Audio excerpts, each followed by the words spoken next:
ముందుగా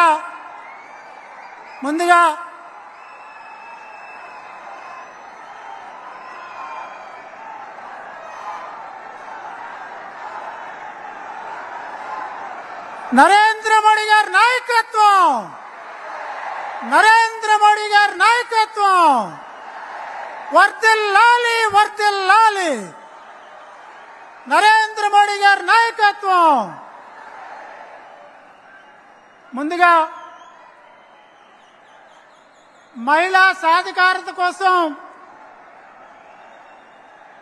33% రిజర్వేషన్ కల్పించి మహిళల్ని లక్షాధికారులుగా అలాగే కోటీశ్వరులుగా తీర్చిదిద్దాలని సంకల్పించి